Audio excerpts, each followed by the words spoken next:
দেখেন আলুটা কেটে আমি গরম জলে দিয়েছি, তারপরে সিদ্ধ করে নিয়েছি। আলুটা সিদ্ধ হয়ে গেছে, আলু দিয়ে আছে আমি মাছ রান্না করব। আলুটা সিদ্ধ হয়ে গেছে, এটা আমি আমার নামিয়ে নেব, নিয়ে জল ছড়িয়ে নেব। দেখেন এই মাছগুলো দিয়ে রান্না করবে। তেলাপিয়া মাছ, পয়সা মাছ, এই একটা পয়সা মাছ, আর এটা দাঁতনা মাছ। এখানে দাঁতনা মাছ, তেলাপিয়া মাছ আর পয়সা মাছ দিয়ে আজ আমি আলু রান্না করব।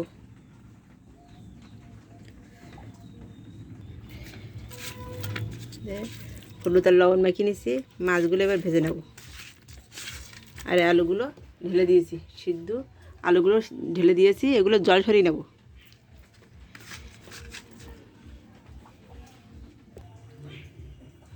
কড়াইতে তেল দিয়েছি, মাছগুলো দেব। কড়া তেল গরম হয়ে গেলে তাই দেবো।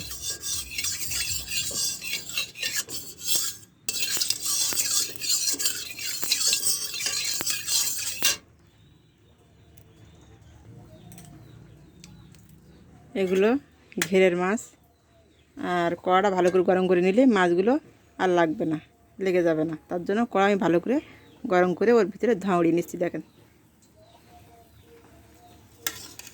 এবারে মাছ দেব।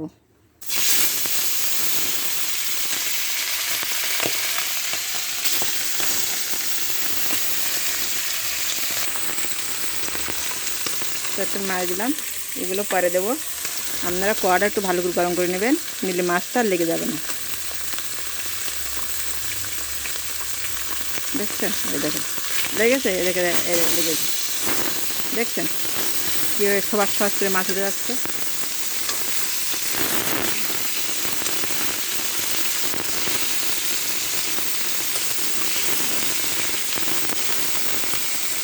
এভাবে কড়াটা একটু বেশি করে গরম করে নেবেন, ধাঁড়িয়ে নেবেন, ভিতরে ধোঁয়া উঠবে।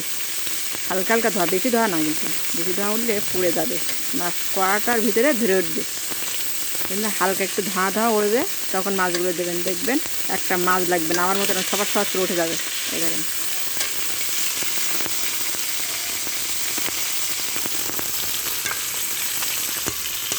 এটাও অনেকে জানেন না যে কড়াটা ভালো করে গরম করে নিতে হয়। মাছটা লেগে যায় কেন, মাছটা লেগে যায় কেন, অনেকে বলে না মাছটা লেগে যায় কেন। মাছটা যে লেগে যায় কেন সেটা তারা বুঝতে পারে না, কারণ কড়ার ভিতরটা গরম হয় না, তাই মাছটা লেগে যায়। কিন্তু আমার মতো এভাবে গরম করে নিলে বেশি তেলও লাগবে না। আমরা কিন্তু বেশি তেল দেই না।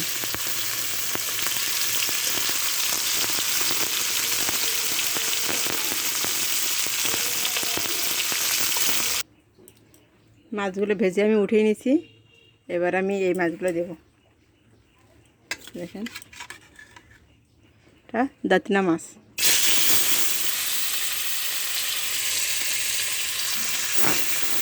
এটা ঘেরে হয়, নদীতে হয়, আর এগুলো ঘেরের পয়সা মাছ।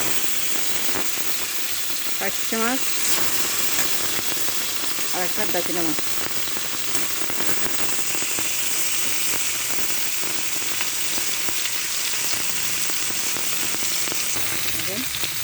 মাছগুলো আমার ভাজা হয়ে গেছে। এর চেয়ে বেশি কড়া করে ভাজলে তরকারিও ভালো লাগবে না, মাছটাও ভালো লাগবে না। মাঝারিভাবে ভাজতে হবে, খুব বেশি কড়া করলে তরকারির স্বাদ ভালো আসে না।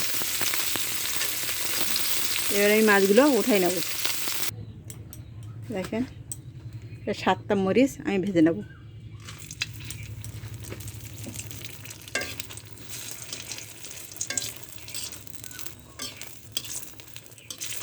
এমনভাবে ভেজে নেব মরিচ ভাজার সেন্টটা বেরোবে খুব সুন্দর, এবং গা কালো হবে না, লাল থাকবে।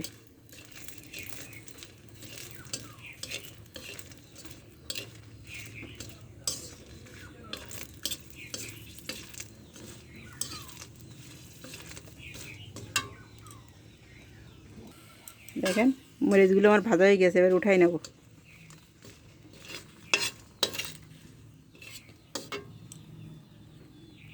কালারটা দেখছেন, কালো হয়নি, গা কালো করলে হবে না গা। এবার আমি পেঁয়াজ কুচি আর রসুন দিলাম। মরিচ ভাজিয়েছিলাম যে তেলে, সেই তেলে আমি পেঁয়াজ কুচি এবং রসুন দিলাম।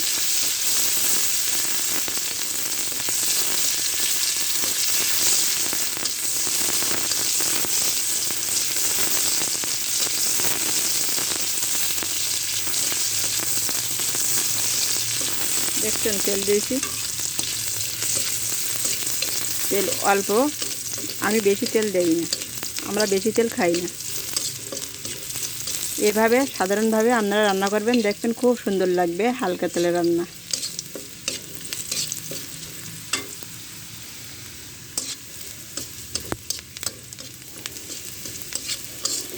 আমাকে ফলো করেন, দেখেন আমি হালকা তেলে কীভাবে রান্না করছি।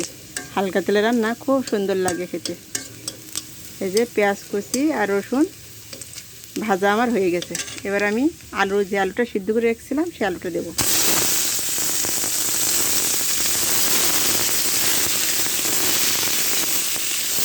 এভাবে আলুটা ভেজে নিতে হবে।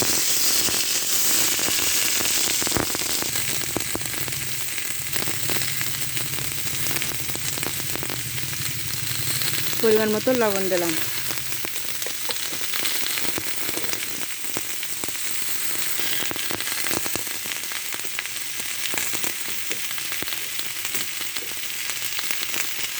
পরিমাণ মতো হলুদ দিলাম।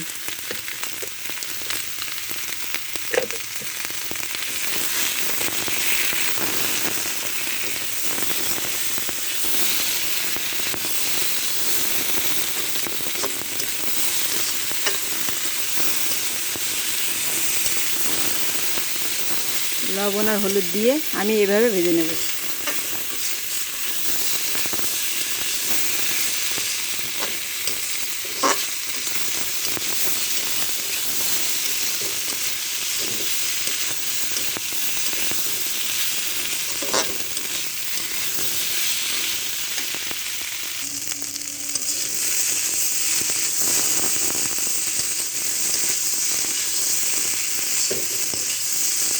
আলু ভাজা হয়ে গেছে, এবার পরিমাণ মতো জল দেব।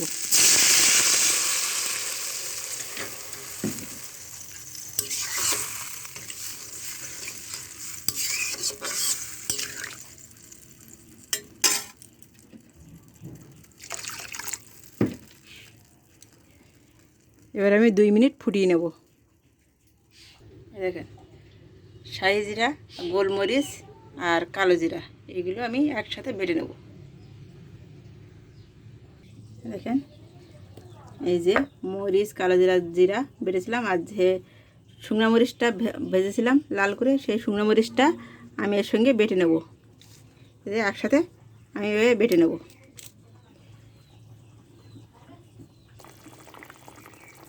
দেখেন ফুটে উঠেছে, এবার এই মাছগুলো দিয়ে দেবো।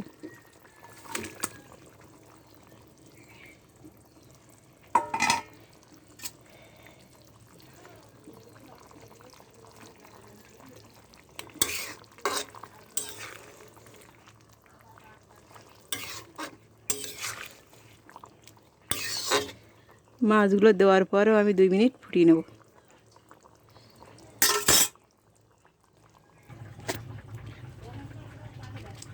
দেখেন 5টা কাঁচামরিচ বেটে নেব।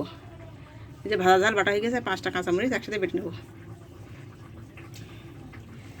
আপনারা যেরকম ঝাল কম খালে কম দিতে পারেন, আমরা একটু বেশি খাই তো বেশি দিচ্ছি, বুঝতে পেরেছেন? আপনারা ঝাল কম খাবেন, কম দেবেন। দেখেন এবার যে মশলাটা আমি বেটেছিলাম এগুলো সব দেব এতে।